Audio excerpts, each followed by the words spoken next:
두 번째는 뭐가 있을 수 있을까요? 한 사이클 돌으셨으니까. 예, 탈수 공법, 선정식, 고려사항 이런 거 쓸 수 있겠죠. 그래서 예, 탈수 공법, 선정식, 고려사항. 아까 전에 선정 절차를 배웠는데 선정식 고려사항을 답을 쓰면 답을 어떻게 써요? 라고 이렇게 할 수 있겠죠. 근데 선정 절차를 배울 때 우리가 어떤 조건이 있다 그랬어요? 지구환. 그럼 무엇을 고려를 해야 돼요? 집안 조건 고려해야 되죠. 그죠? 구조물 조건 고려해야 되죠. 환경에 대해서도 고려해야 되겠죠. 그러면 기본적인 고려사항은 뭐뭐가 있을 수 있다. 그냥 기본적인 부분은 지방과 구조물 그리고 환경적인 부분들 뭐 이런 식으로 이야기를 해줄 수 있겠죠. 그죠? 그리고 공법에 대한 중요 품질적인 부분이라고 얘기할까요? 중점 품질에 대한 부분들이 있을 수 있겠다. 그게 이제 얘는 통수능이라는 말이 조금 키워드예요. 그래서 탈수공법은 물을 빼는 거니까 강국수를 소산시키고 빼는 거니까 그러다 보니까 물을 빨리 통수를 해야 되겠다.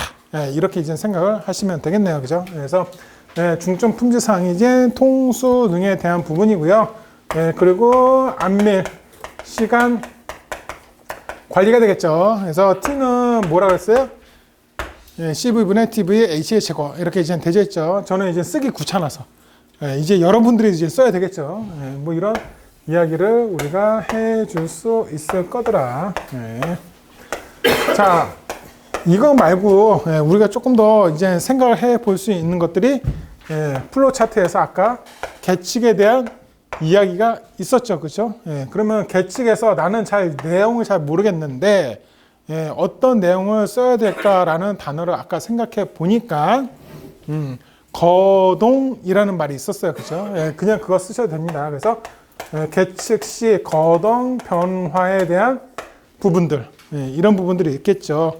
그리고 우리가 표준 안밀도랑 안밀도를 공부를 하면서 거기에 드는 계측 사항이 뭐가 있었나요? 안밀도와 관련된 간극수학계 이야기가 있었죠, 그죠? 그래서 얘는 안밀도 계측하는 거가 매우 중요하다라고 이야기를 해줄 수 있어요. 여기다 표준 안밀도로 써도 틀린 건 아니야. 그런데 표준 안밀도는 심하게가 들어가는 거고요. 얘는 이제 간극수학계가 들어가는 거잖아요. 그래서 심하게보다는 간극수학계가 조금 더 중요하게 생각하는 부분이다라고 생각하시면 될 것 같아요. 했다 모르겠다 하나는 그냥 기타 쓰자. 그래서 PC본 다이어그램 이쪽 맨 마지막에 그냥 나는 어떤 분류를 하기가 어렵다 하시는 분들은 그냥 했다 모르겠다 기타 써주시면 돼요. 그죠? 그래서 이런 게 있을 수 있을 거예요. 자, 근데 여기까지 무조건 안 들어간 거를 찾아봐라. 그러면 딱 이제 나와야 되는 게 있는데 공부를 했든 안 했든 안 들어간 거를 누구나 찾을 수 있어요. 여기 있는 거. 왜냐? 최소한 4년 이상의 경력을 가지고 여기 앉아 계셨기 때문에 그걸 모르신다? 그럼 말이 안 돼. 뭘까요? 되죠. 그렇죠. 품질은 여기 썼으니까. 예를 들어서 또 품질 관리 쓰기엔 좀 뭐하고 안전관리랑 장비. 그렇죠. 그래서 장비가 탈수공법을 하려고 그러는데 장비가 그 집안에 못 들어간다. 그러면 문제가 발생할 수가 있을 거예요. 그래서 예를 들어서 장비 진입 여부 왜 뭐 이런 거에 써주시면 되겠죠. 그죠? 그리고 안전 여부 이런 거 이제 써줄 수 있겠죠. 그죠? 이런 이야기예요. 자, 그런데 이 답안이 맞았어요? 틀렸어요? 안 선생님? 맞습니다. 왜요? 실망인데? 얘는 이제 세 번째가 돼야 됩니다. 왜 틀렸을까요? 원리. 그쵸? 원리. 탈수 공법은 공법 유형이에요. 공법 유형은 원리가 있으면 원리를 써준다. 그 원리는 개요나 정의 바로 밑에 써준다. 라고 이야기를 했습니다. 그죠? 그러면은 얘는 탈수 공법의 원리입니다. 그러면 개념도 같은 걸 하나 이제 그려줄 수가 있겠죠. 결국에는 어떠한 연약 집안이 있는데 여기에 드레인 배수제를 수직으로 꽂고 물은 이쪽으로 들어와서 이런 식으로 나가는 거죠. 예, 그래서 이 위에는 샌드 매트라는 것을 우리가 깔아주고요. 그 위에는 프리로딩이라는 것을 해줍니다. 그렇죠? 그래서 요거는 우리가 HC, 크리티컬 하이트라 그래가지고 한계 성토고라고 우리가 이야기를 해주고 있습니다. 그러면은 여기서부터 여기까지를 우리는 뭐라 부른다? 그냥 H, 배수거리라고 이야기를 해주고 있죠. 그죠? 그래서 이렇게 놓고 나서 얘는 드레인제라고 이제 해줄게요. 그래서 상황으로 봤을 때 연직 배수 공법은 이런 식으로 우리가 시공을 한다라는 거를 이야기를 해줄 수가 있을 거고요. 이거에 의해서 어떠한 그래프를 그려주면은 내가 원리를 정확하게 설명을 해줄 수가 있겠죠. 그러면 여기 가로축에는 뭐가 들어갈까요? 모르면은 영역제곱은 시간이다 라고 했습니다. 이번에는 여기를 전 응력을 가지고 설명하겠습니다. 전 응력이 뭐라 그랬나요? 그렇죠. 유역력과 간극수와 합이라고 했습니다. 그래서 우리가 연약지방 계량공법을 실시를 하게 되면 특히 연직배수나 압밀공법에서 실시를 하게 되면은 유효응력은 증가를 하고요. 그렇죠. 그리고 간극 수압은 감소를 하게 됩니다. 그러면 여기가 무슨 시점이냐라고 했더니 제하 시점이 되겠죠. 여기 위에는 IZ자를 써서 제하 구간이 되었고, 이게 유역력이 전부 다 올라타면은 더 이상 간극수를 뺄 게 없잖아요. 그럼 여기서부터는 IZ자를 써서 제하 시점이라고 쓰면 되겠네요. 그럼 이 밑에는 세틀먼트라고 이제 쓰면 되겠죠. 그죠? 그러면 세틀먼트는 이런 식으로 이렇게 이제 되겠네요. 그래서 얘는 SI, 얘는 SC, 얘는 SS 이렇게 이제 답안지에 써주시면은 나는 얘가 어떻게 되는 거다라는 거를 알 수가 있겠네요. 그죠? 이렇게 하고 나서 밑도 끝도 없이 여기다 뭐라고 쓸 수 있어요? T는 CV분의 TV, H의 제곱 이렇게 이제 써줄 수 있겠죠. 그죠? 자, 만약에 이 T가 우리가 이제 공사 기간이 끝나는 T다 라고 이야기를 해주고 싶다면 이 T를 뭐라고 쓰셔도 돼. 아무거나 본인이. T0로 써도 되고요. T end 2라고 쓰셔도 되고 아무 상관이 없어요. 예를 들어 썼다고 칠게요. 그러고 나서 여기다 뭐라 쓰면 돼? 여기가 T 만약에 2라고 썼다고 할게요. 그랬을 때 여기다 T2 이렇게 쓰면 되겠죠. 그죠? 결국은 내가 중간까지의 안밀 시간을 어떻게 볼 거다. 이 T2 값이 중요하다. 그래서 나는 이 T2가 이거다 라고 답안지에 이렇게 쓸 수도 있겠네요. 그 이야기입니다. 그래서 원리는 개요 바로 밑에 써야 되니까 2번. 그 다음에 쓸 것은 고려사항.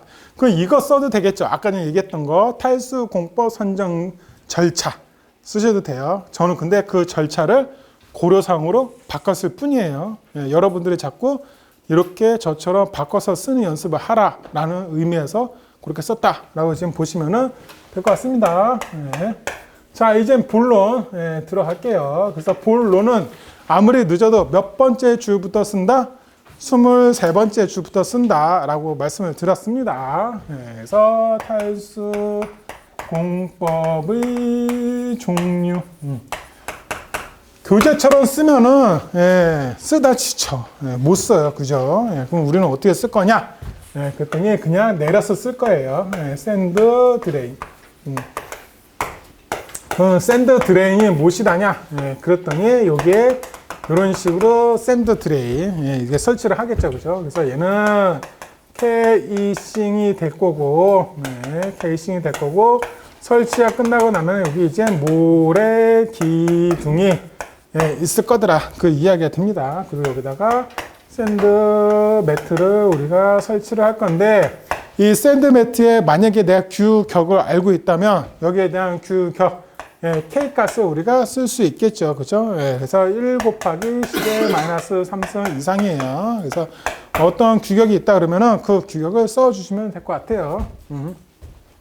근데 여기 이제 이런 식으로 물이 이제 들어올 거예요.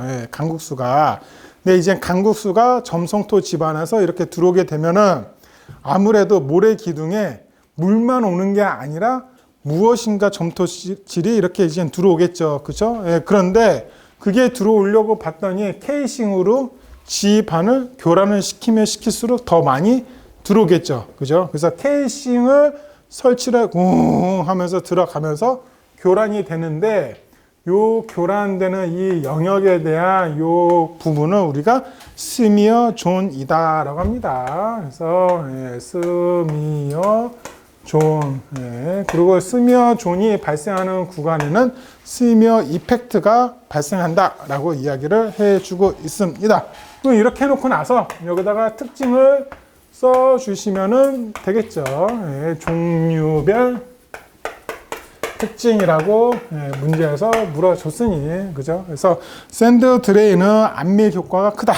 단기간에 할 수 있고 치마 속도 조절을 할 수 있는데 다만 공사비가 많이 든다. 뭐 그런 이야기를 할 수 있을 거예요. 교재에 있는 내용을 얘를 1, 2, 3, 4 이렇게 해서 내용들을 여기다가 한글로 써주시면 될 겁니다.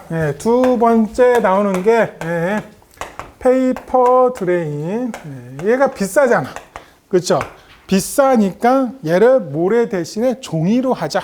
그 이야기입니다. 그래서 종이로 할 건데 똑같이 샌드 매트 들어가고요. 여기 이제 종이를 이렇게 띄어서 넣을 겁니다. 그래서 얘도 이렇게 물이 이렇게 들어올 건데 얘가 종이가 시간이 지나면 어떻게 된다?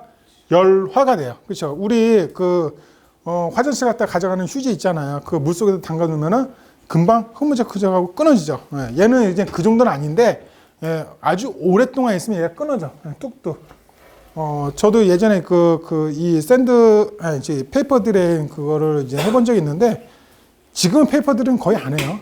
아주 옛날에 저 뭐 2000년 뭐 그 정도 때 했는데 박아놓고 거기 이제 무슨 그 작업한다고 이렇게 삽으로 이렇게 딱 타는데 삽을 탁 치는 순간 그냥 끊어져 버려. 그래서 야, 그 정도로 끊어져 버리면 약하잖아요. 그죠? 그럼 요게 만약에 절단이 됐다. 그러면 물이 이걸 타고 올라와야 되는데 절단이 되면 물이 타고 올라오지 않겠죠. 그러면 그거를 우리가 뭐라 부른다? well resistance라고 이야기를 합니다. 그래서 well이 우물이죠. 그래서 얘가 요 부분이 되는데 절단 시 well resistance가 발생한다라고 쓰면 되는데 그냥 요 정도까지만 쓰시면 되겠죠.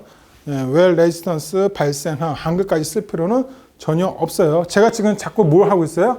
그림을 그리고 어떤 설명 이런 설명들을 추가로 이렇게 써주고 있는 거예요. 그럼 여기에 따른 특징은 1, 2, 3, 4 써줄 수 있겠죠. 나는 쓸 내용이 많이 있지 않아 하시는 분들은 3번까지만 쓰셔도 돼요. 나는 그래도 또 많지가 않아 쓸 내용이. 그러면은 2번까지만 쓰면은 안 돼요. 3번까지는 써줘야 돼요. 2번까지만 쓰면은 너무 없어 보입니다. 답안지가. 그래서 최소 동글뱅이 3번까지는 써주시고요. 조금 좋은 답안, 충실한 답안이라고 하면 4번까지 써주셔도 좋을 것 같습니다. 그래서 이런 식으로 쓸 수 있다라는 겁니다. 그래서 교재를 보니까는 속도가 매우 크다. 1데이당 1500m까지도 가능하고요. 교란이 들된다는 것은 스미어 존 구간이 없다. 그렇죠? 왜냐하면은 아까 샌드들에는 케이싱을 물고 웅 하면서 들어가는데 얘는 웅 하고 들어가는 게 아니라 페이퍼를 이렇게 꽂고요. 이걸 그냥 꾹 집어넣는 거예요. 그래서 얘는 스미어 이펙트 효과가 별로 없겠죠. 그렇죠? 장시간 물 속에 있으니 열화되기가 쉬울 거고요. 단단한 층이 있다 그러면은 들어가지가 못하니까 곤란하겠죠. 그래서 교재에 있는 내용들 페이퍼 드레인 이렇게 좀 써주시면 돼요. 자, 근데 이 답안이 지금 어떻게 썼느냐? 라고 그랬더니 위에서 그림을 이쪽에다 했잖아요. 그 다음에 쓰는 거는 그림을 이쪽으로. 지금 뭐 해주고 있어요? 크로스. 얘를 여기다 썼어요. 이렇게 썼어요. 글을 크로스. 이렇게 하고 있죠. 그래서 답안지가 아름다워 보이는 것은 한쪽은 글 쫙, 한쪽은 그림 쫙 보다는 그림 이런 식으로. 저 합격할 때 그 마지막 교시에 그 터널에 관련된 문제가 나왔었는데 손가락이 너무 아픈 거예요. 예, 그래서 쓰기 되게 귀찮았어. 예, 그래가지고 그냥 뭐 대충 막 쓰고 나오려고 터널을 이렇게 8가지를 이렇게 그리고 나왔거든요. 예, 그리고 글을 조금씩 쓰고, 근데 점수 되게 잘 났어요. 197점인가? 예, 막 쓰고 나왔는데 그냥 예, 쓰기 싫어서 나 빨리 집에 가고 싶어가지고. 예, 마찬가지예요, 얘도. 그죠? 크로스. 예, 우리 어디 친구들이랑 어렸을 때 놀 때 뭐 크로스 뭐 이런 거 하잖아요. 유치하게 쓰면 됩니다. 예, 이게 더 아름다워 보입니다. 예를 들어 양이 너무 많아지는 것 같아. 세 번째는 뭐라 쓰면 돼요? 기타 쓰시면 되겠죠, 그죠? 그러다 보니 플라스틱 드레인이라는 게 이제 생겼습니다. 플라스틱 드레인은 보니까 여기 이제 이런 식으로 물구멍이 따로 있고요. 그래서 물이 들어가고 이 물구멍으로 이렇게 배출을 해준다라고 지금 보시면 되겠네요. 그래서 얘는 결국은 이 페이퍼 드레인이 중간이 자꾸 절단이 되니까 형태는 똑같지만 플라스틱으로 하면은 물에 열어가 되지 않으니 이걸 하자라고 한 겁니다. 자, 그런데 페이퍼 드레인은 구멍이요. 물에 닿으면은 저 종이가 조금 헐렁헐렁하니까 이 구멍으로 얇은 세립분이 구멍 타고 올라올 때 조금 두꺼운 세립분이 올라와도 이게 좀 넓어지겠지, 지가 알아서. 근데 얘는 플라스틱이다 보니까 절대로 넓어지지가 않겠죠. 구멍이 고정이에요. 그러면 조금 두꺼운 세립분이 올라오면은 구멍을 딱 막겠죠, 그죠? 그래서 얘도 결국은 똑같이 well resistance라고는 얘기를 합니다. 왜냐 그러면 우물 저항이니까. 다만 얘는 홀이 막힘이 발생할 수가 있겠죠, 그죠? 그래서 얘는 키워드가 이거 하나 들어가 주시고 또 다른 특징 같은 거 하나 정도 더 써주시면 될 것 같아요. 결국은 얘로 하니까 모래가 많이 들어가서 돈이 많이 들어. 얘로 하니까 자꾸 끊어져. 얘로 하니까 자꾸 구멍이 막혀. 야, 다시 모래로 하자. 그랬더니 모래를 좀 덜 쓰는 방법이 없을까?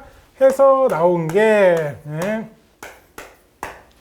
우리가 팩드레인이라고 나왔어요. 그래서 팩드레인이 이렇게 모래주머니 긴 거 4개를 동시에 박는 거예요. 그래서 얘는 4번을 동시 타설하는 공법입니다. 그래서 모래주머니를 이용해서 타설하니까 물이 모래를 타고 이렇게 쭉쭉쭉쭉 올라옵니다. 하지만 얘의 가장 큰 문제점은 만약에 한 본이 미시공 또는 결함시 4본을 다시 시공을 해야 돼요. 매우 비효율적이죠. 기계가 그렇게 생각만 그랬어.